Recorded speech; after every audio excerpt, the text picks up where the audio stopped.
You're enjoying the expansion of your own personal desire. You realize that you've come forth into this contrasting environment because you knew it would evoke expansion in your desire.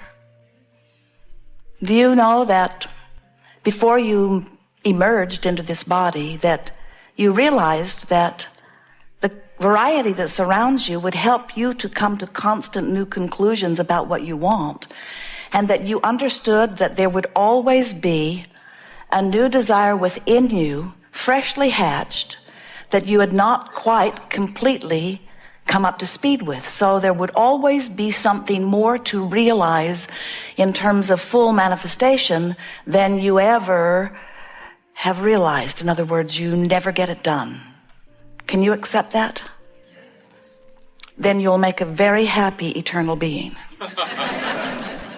If you can't accept that, if there are things that you want, that life has caused you to realize that you want, and they have not yet come to fruition, and you are feeling uncomfortable about the absence of this thing, these things, whatever they are that you want, then you are causing unnecessary grief to yourself. You're causing an unnecessary split in your own vibration. You see, you are source energy in a physical body. Many of you are coming to realize that. You recognize that there has to be more to this than what you see here. You are magnificent genius beings, but as humans, you have not managed to scrape enough dirt together to launch another Earth into orbit, so you have to accept that something else is going on. You have to accept that there is a bigger picture, and we're wanting you to know, indeed there is, and you are an essential part of it. And it is our desire that as we visit here together today, you will realize in very complete terms your part in this larger picture. We want you to recognize that you are source energy in this body, and that you were source energy before you came into this body, and that you will be source energy once you are no longer in this body. But most important of all, you are source energy while you are in this body. In other words, there are literally two perspectives that you hold: the perspective of that source energy and the perspective of this physical you. And the reason that we're pointing that out to you is because unless you understand that you have these two points of perspectives that are relating to one another constantly, you cannot begin to understand your own guidance. You cannot begin to understand the evolution that will take place as a result of your participation here in this leading edge environment. Your source energy before you came into this physical body, and a part of that consciousness has been projected forward into that which is you. But all that you were or are didn't come, just a part, in the same way that all that you are as this human being did not come to this room. There is the mother part of you, the father part of you, the tennis player part of you, the accountant part of you, that you may or may not have brought here with you today. In other words, you are multidimensional beings, even from the personal physical aspect of yourselves that you know. And we really want you to get the sense of the fullness of who you are. So you were source energy, and you made a decision that a part of your consciousness would come forth into this physical experience. And so the idea of that which is now known to you as you was born, and you, that part of you, came forth. So here you are, magnificent beings, expressing through this physical body, exploring the contrast, knowing what you don't want, which helps you to know more clearly what you do want. And out of that exploration, sort of honing and sifting experience, you come all day, every day, to a myriad of new conclusions of what would be an improved life experience for you. You know what you don't want. You know what you do want. When someone is rude, you want them to be nicer. When you don't feel good, you want to feel better. When you don't have enough of something that you want or need, you want more of it. At all levels of your being, these conclusions are being arrived at by you at conscious and unconscious levels. So in the process of that, we like to explain it this way: rockets of desires, ideas of improvement, born out of the perspective of you, the selfish genius perspective of you out here on the leading edge, giving birth to this new rocket of desire constantly, all day, every day. Now, what happens next is what is essential for your understanding, and that is when an idea of something that would be an improved life experience is born from your experience, this non-physical part of you rides that rocket and gives that new intention its undivided attention. In other words, the larger part of you knows so well that no one would know what would be an improved condition for you than you. Even if you are a one-celled organism, the source part of you knows that. Even if you are a cell in a human body or otherwise, when the contrast that is being perceived by the perceiver concludes that this would be an improvement, the source energy follows the path of that improvement. And the evolution of all species is about exactly that. But from your human standpoint, what it means to you is life caused you to know that you want something that right now, temporarily, you probably aren't living. The contrast showed you that you want it, but you don't have it right now. But no worries, the source energy part of you is on it. The source energy part of you rides the rocket, not just rides the rocket, gives it its undivided attention.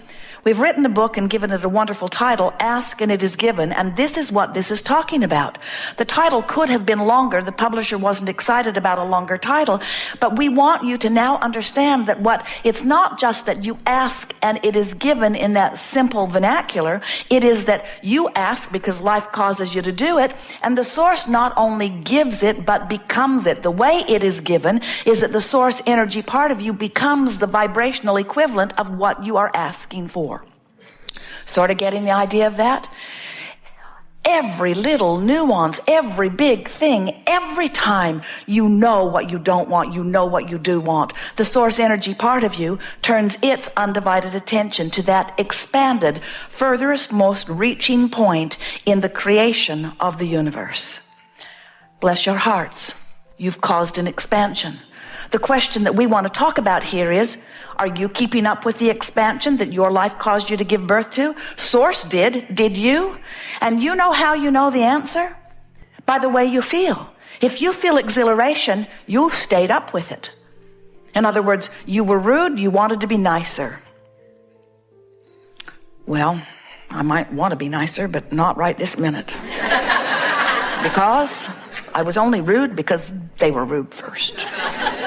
And we say, the source energy part of you became clearer about human dynamics and held the thought of the improved relationship, and your beating the drum of what you don't like is causing a separation, a vibrational split in your energy, which you feel in the form of emotion. When you feel passion or eagerness or appreciation or love, when you feel interest in something, you are on the same vibrational track as the source within you. Oh, when you get up to speed with who you are, you feel vigorous, you feel vitality, you feel balance and clarity and eagerness about life. That's who you really are. That's who the little ones are. Watch them. They feel that. Oh, in time, you'll wear them down. You'll break them like you do your horses. You'll say, you are far too enthusiastic for this condition. Behave yourself. Sit there and be quiet. And in time, because you're so in their face, they'll begin to listen to you. They'll begin to modify the way they feel. They'll be less vigorous. They'll be less eager in time. And then they'll come to a gathering like this, and we'll tell them what to do about it. So, life caused you to expand, and the question that we want to ask and answer is, are you keeping up with your expansion? We want you to realize that you have these two vibrational points that are having a relationship with each other. And when who you are letting yourself be by virtue of what you're thinking and who you have become are on the same vibrational wavelength, you feel good. You call it alignment. We call it tuned in, tapped in, turned on. We call it being who you really are, being in alignment with the total you. We call it being in alignment with the source within you. There are all kinds of different words that you can use to describe it, but the most important thing is you feel great when you're doing that. Or you can be beating the drum of what caused you to launch the rocket. I don't have enough money. I don't have enough money. I don't have enough money. I don't have enough money. I don't have enough money. I don't have enough money. I don't have enough money. I don't have enough money. I've never had enough money. I've never had enough money. I've never had enough money. I've never had enough money. I don't know anybody has enough money. I don't have anybody has enough money. I don't know anybody has enough money. Except that rich bugger over there. I hate him. I hate him. I hate him. I hate him. I hate him. I hate him. I hate him. I hate him. What we're wanting you to understand is you cannot beat the drum of not enough money and lay claim to the money that life has caused you to put in your vibrational escrow. Vibrational escrow, vibrational escrow. Don't you love those words? Somebody else loved them so much that they got the website domain for them. Vibrational escrow, vibrational escrow. The expanded version of you. The expanded version of you, your vibrational escrow. So now you want to pay attention to the way you feel so that you can tell if you're vibrationally up to speed with what your life has caused you to become. Now there is another aspect to this that we want to give you briefly here, and once you receive this fully, then we'll be off and rolling, because once we give you a basis from which to review this gathering and then your own day-to-day life experience, you will never again not know what your guidance is telling you. In other words, this next piece is going to help you to quantify every journey in a way that will give you an assurance, an understanding, a knowing that is going to serve you so well. Law of attraction is the most dynamic law, pervasive law ever. It exists in all dimensions, and it is responding to vibration, which is the basis of everything. Law of attraction says that when a frequency is offered, and a thought is a frequency, an energy, a vibration, that when a frequency is offered, that other frequencies that match it will align with it. You sort of get off track when you think about it in terms of magnetics, but you understand it more clearly when you think in terms of radio signals. You know that you can't set your radio dial on 6:30 a.m. and hear what's being broadcast on 98.7. The frequencies have to match up for there to be satisfying communication. So you can't set your frequency on I don't have enough money and be a vibrational match to the money that you've asked for, that the larger part of you has lined up for you. In other words, you have to be a match to what you want, not a match to what you've got. Now, it's lovely if you are a match to what you've got, and what you've got is what you want. But so often what you've got is part of what you want, but there is something outside of what you've got that you want that you're not a match to because you're so aware of what you've got. You have to stop paying so much attention to what is and start giving your attention to what is becoming. And bless your hearts, you've become such realists. You want to be objective. You want to weigh the pros and the cons and the pluses and the minuses. And mostly you want to wrestle those unwanted things to the ground. And we're wanting you to understand that you cannot give your attention to things not wanted without, in time, establishing a habit of thought. That's all a belief is a thought you keep thinking. A chronic thought that chronically, incessantly holds you apart from what you want. So, we want to show you how your guidance system works. Law of attraction is responding to what you're thinking about. So, if you're thinking about how easy it is for you to always find a parking place at this particular place, have you noticed there's always one waiting there for you?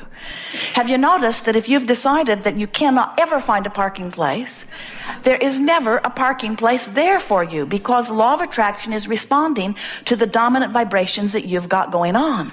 But law of attraction is a much bigger story than parking places and money coming to you. It's a much bigger story than what's coming in response to the thoughts that you're thinking here in this physical body, because as we explained to you just a little bit ago, you are a source energy being while you are here in this physical body, and law of attraction is responding to everything that you are. Do you get that? So do you understand that when your life causes you to know what you don't want, which causes you to know what you do want, and the source energy part of you rides that rocket and becomes a vibrational equivalent to what you're asking for, law of attraction is now responding to that vibration. And we just got to appeal to your reasoning. Which do you think is more powerful? Law of attraction's response to this part of you, this source energy, eternal part of you that's been around a lot longer than dirt, this part of you, or this part of you? Esther always gives it away with her interpretation. But we want you to understand, law of